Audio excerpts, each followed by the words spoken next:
However, let me begin by mentioning that we first met in January of 2005. On September 25, 2025, Keith Urban performed a song he penned for his wife, but with altered lyrics, while standing on stage in Chicago. Instead, he sang the name of another woman. After almost 19 years of marriage, divorce papers were filed just 5 days later.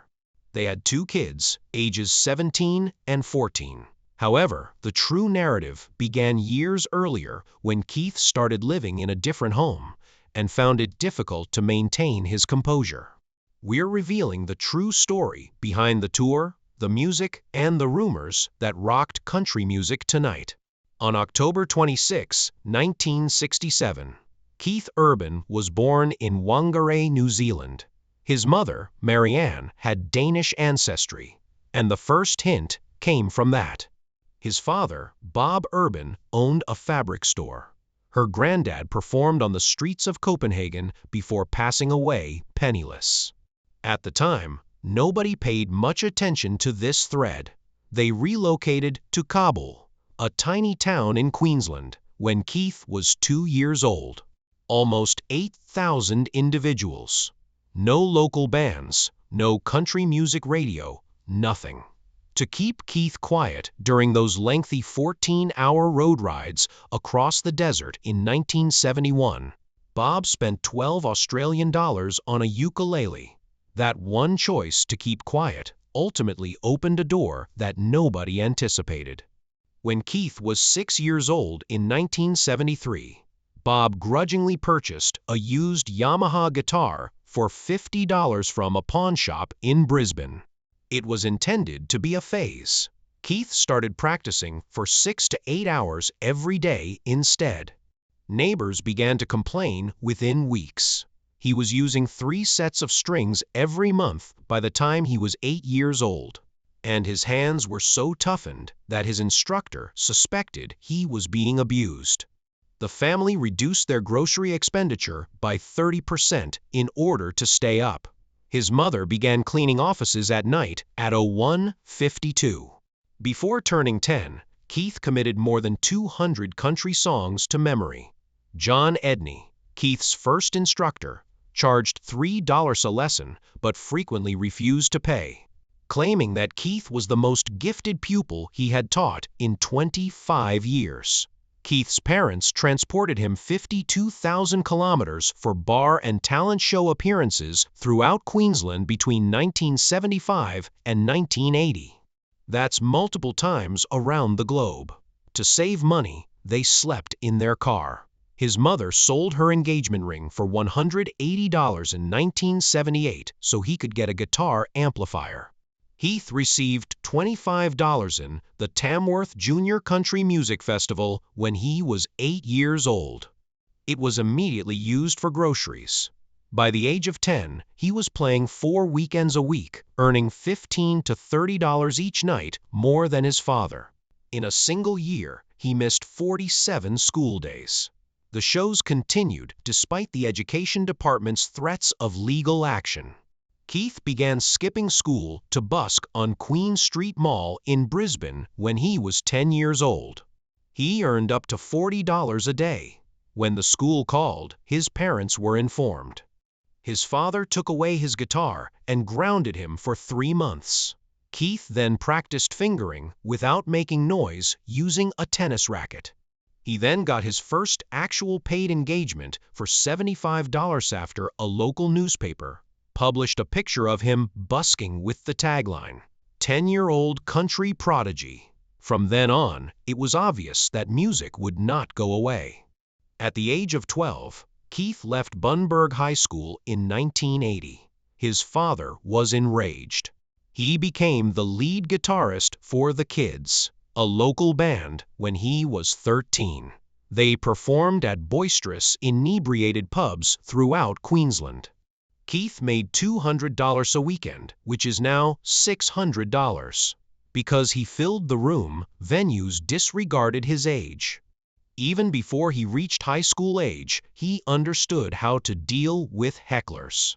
At the age of 15, he participated in the Toyota Star Maker Quest in Tamworth in 1983. Keith's song, I, which he wrote by himself in his room, won out of 1,200 musicians. $10,000 was the reward. He used it to purchase his ideal guitar, a sunburst Fender Stratocaster. He received appointments at important Australian festivals and a recording deal as a result of that victory. All of a sudden, this young person from a place without a music culture was becoming well known. In Sydney, Keith and drummer Peter O'Keefe founded Urban, which subsequently changed their name to The Ranch. When they were 21 years old, they performed live at around 300 events 6 nights a week between 1988 and 1990. Without a record label, they sold 5,000 copies of their self-produced cassette, Keith Urban. When it was released in 1989, fans started to love songs like Never Coming Down. He was constructing something, but it was unstable. After performing at the Tamworth Festival in January 1989, a promoter refused to give him $800. The dispute blew out. They threw a bottle of beer. Keith was taken into custody by the police for public intoxication. Rising Stars Fall from Grace was the headline of his mugshot photo that appeared on the main page. He was incarcerated for the night. He lost about $15,000 in concerts and legal fees as a result of the affair. To make up for the damage, he returned to construction work. Later on, he described this as the low point of his early career. In 1990, EMI Australia signed him for $50,000, despite the setback. He recorded his first album at Sydney Studios 301, where INXSS had previously recorded. Only You, the album's lead song, peaked at number 98 on the ARIA charts. The album sold 35,000 copies and was gold in just 8 months. Royalties from that were $125,000. EMI made a $200,000 offer for 3 albums. Keith permanently quit his job in construction. Keith had just $300 when he relocated to Nashville in 1992. He slept on the couches of his friends. He was paid $50 per hour as a session musician. He participated in open mic evenings at Tootsie's Orchid Lounge, but was turned down for 18 months. He once left some clothes at a friend's house to feel like he had a place to live because he was so penniless. It was a slow-motion maneuver, he said. There was only grinding and no breakthrough. In 1994, he reorganized The Ranch alongside Jerry Flowers and Peter Clark. In 1997, they signed with Capitol Records and put out an album. While Walk in the Country and Just Some Love created small waves, and it peaked at number 34 on the Billboard Country chart. Desiree attracted the attention of the industry. In 2001, the Dixie Chicks, who included Keith on guitar, made a tremendous hit with Some Days You Got to Dance, one of the songs on that album. However, everything fell apart in 1998. During a gig in Dallas, Keith overdosed on cocaine. He was taken to Cumberland Heights for treatment. In the middle of the trip, the ranch collapsed. Slots for the festival were canceled. He was almost dropped by Capitol Records. The drive to succeed in American country music had been the driving force behind the addiction since the mid-1990s. The band was ruined by the crash. It was the darkest period of Keith's life. He started rebuilding in 1999. He was hired by Gar Brooks to perform lead guitar on the song Below Wood from the album Sevens. Keith was paid $20,000 for that one session. He was brought in for Sin Wagon by the Dixie Chicks. He was subtly drawn back into the business by these discussions. They demonstrated that he was still capable of playing well at 07-20. His work was acclaimed by critics. Without the spotlight, he had returned in silence. Then his breakthrough came on his own. October 1999 saw the release of his self-titled album. The charts were warmed up by the first two hits, but by God's grace, it peaked at #1 on February 24, 2001. Over 1 million copies were sold throughout its week-long stay. Two members of the GOOs co-wrote that song. It was a bold decision for a country single, but it was successful. By 2003, the album had achieved platinum status. He won the Academy of Country Music Awards Top New Male Vocalist title and the 2001 CMA Horizon Award for it. The turnaround was finished. Finally, the child who spent 6 hours a day practicing in a small community without country music had achieved success. It altered his perspective on music. Later, Urban remarked, "I didn't walk away thinking I want to do that. I walked away feeling I get it."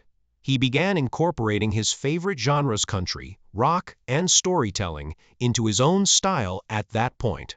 He covered Mellenchamp tunes like Hurts, So Good, and Jack and Diane over the years. The pair played Pink Houses together on national television in 2015. Urban paid homage to Mellenchamp's impact with the publication of John Cougar, John Deere, John 3:16 that same year. One of Golden Road's best songs, Raining on Sunday, wasn't even initially written by Urban. Radney Foster wrote and recorded it in 1998. Darius Rucker provided backing vocals for Foster's rendition. Urban told Foster that he was planning to cut the song for his own record since he enjoyed the album. In the end, it peaked at #3 on the charts. Urban was experiencing severe mental health issues at this time.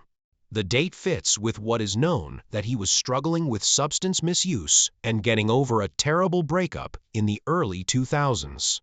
Even though no official interviews prove he composed or recorded it during a melancholy phase. With such background in mind, the song's themes quiet, shelter, and seeking peace hit deeper. Urban's fourth album, Be Here, was released in September 2004, just 2 years later. On the Billboard Country chart, this song made its debut at #1. After that, it didn't slow down.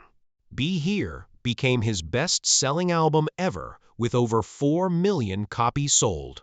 Days, the lead song, peaked at #31 on the Hot 100 and remained at the top for 4 weeks.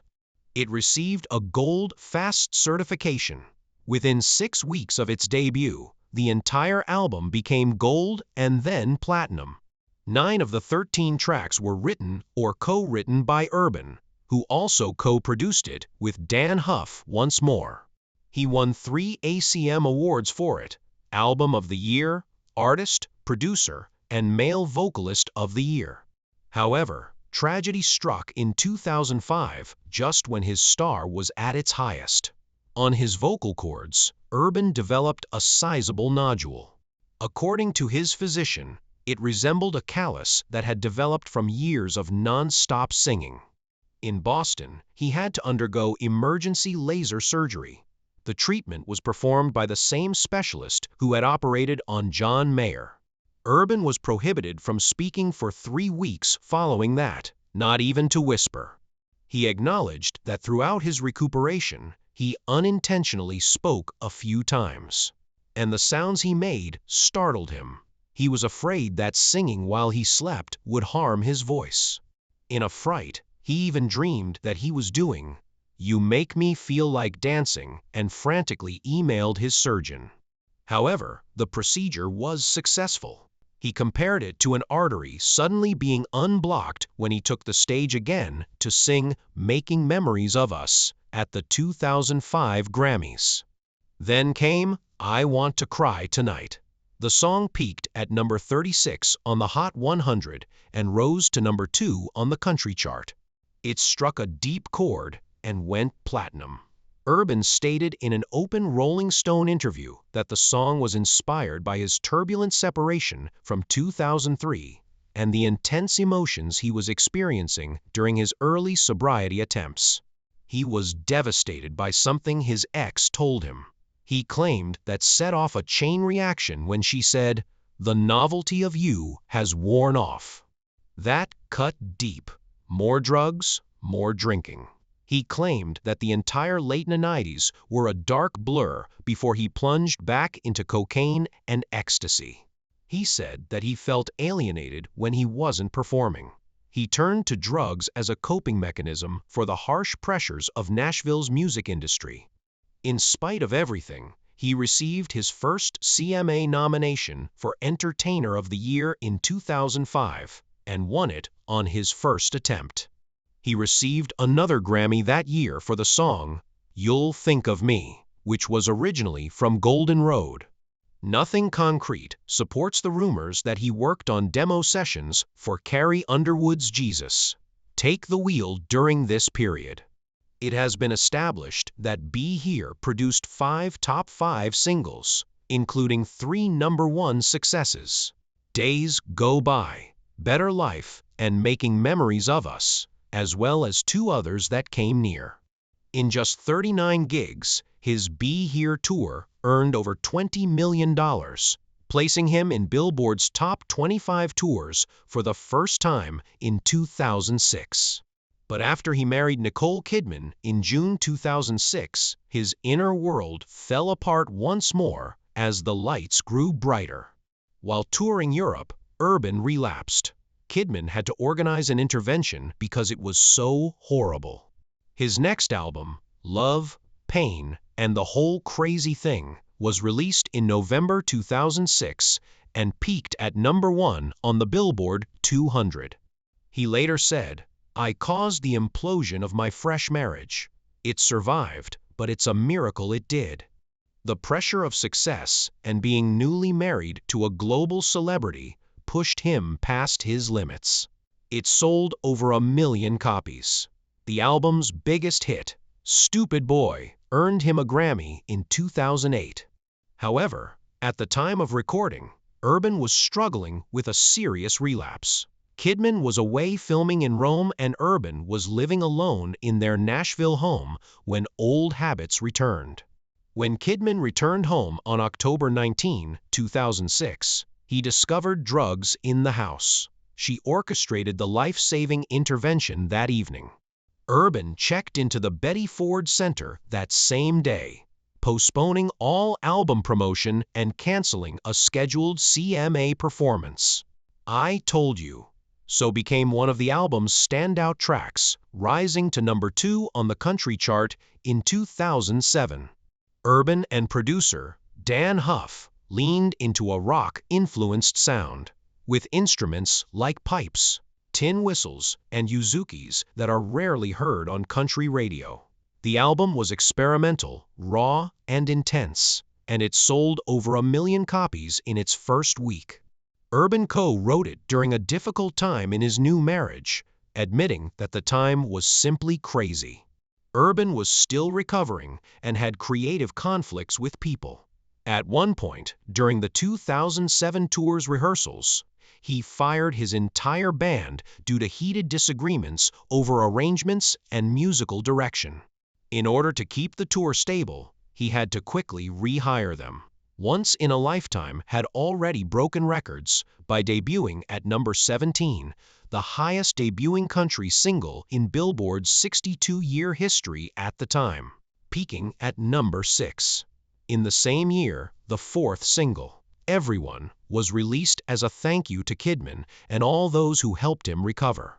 Urban later stated that he wrote the song for Kidman when she was scared to marry him, telling him, "It's a long shot." That statement stuck with him. When Keith Urban released his 8th studio album on September 10, 2013, it didn't just surprise fans. It split the country music world in two. Fuse immediately shot to #1 on the Billboard country charts and hit platinum status in a matter of months.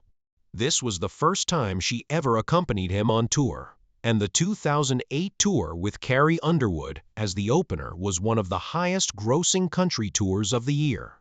However, the sound of the lead single Cop Car, which featured electronic beats, EDM drops, and the influence of Rick Rubin, the same hip-hop producer who shaped Jay-Z and Red Hot Chili Peppers, was what sparked the outcry from country purists. The message was clear. Urban wasn't trying to fit in, he was intentionally breaking the mold. The controversy only intensified a year later, and in 2014, his collaboration with rising star Kelsea Ballerini on Raise Them Up became more than just a hit. However, most people were unaware that the version they heard was actually the dialed-back version. Urban had recorded even more experimental takes that never made the final cut. The song peaked at #1, but backstage rumors grew louder. That summer, pictures of Ballerini appeared in Australia's Women's Day magazine, making Urban's tour bus appear unusually happy. Ballerini was only the opening act, but some tabloids didn't care, spreading a rumor that there was more going on between them. According to sources, she was giddy after spending late nights on the bus and hanging around his trailer.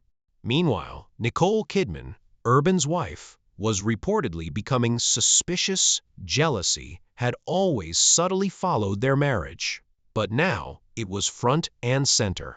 Ballerini and Urban denied everything, but the timing couldn't be better. Break on Me was recorded using acoustic loops in his Nashville home studio, giving it an intimate feel that somehow managed to hit mass-market success. Urban's name began to be drawn into gossip cycles that didn't go away quickly. Then, on May 6, 2016, he released Ripcord, which became his biggest commercial success yet.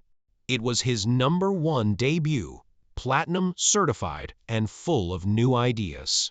Nathan Barlow unveiled the Phantom, a custom device made with 4 iPads and a mixing board that triggers album samples during performances. This type of technology was unprecedented for country music, and the audience heard the actual studio versions of songs played live in real time. Wasted Time won the CMA Single of the Year.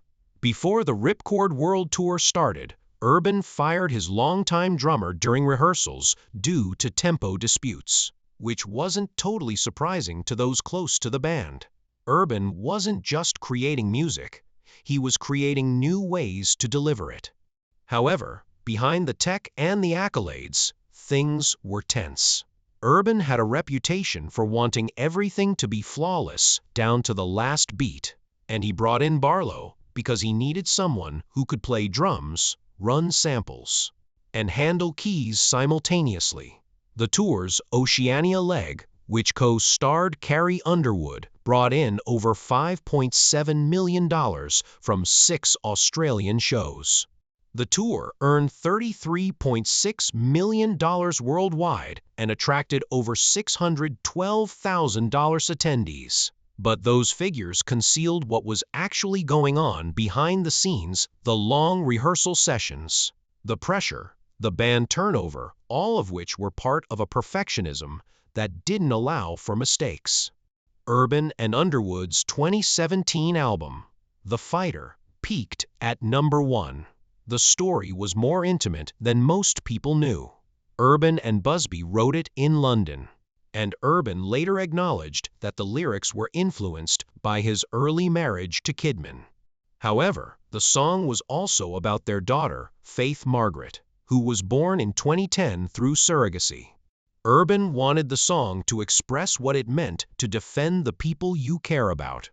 Busby had to rearrange Urban's entire video shoot schedule to get Underwood's vocals on the track because she only had 1 day free in Street Louie.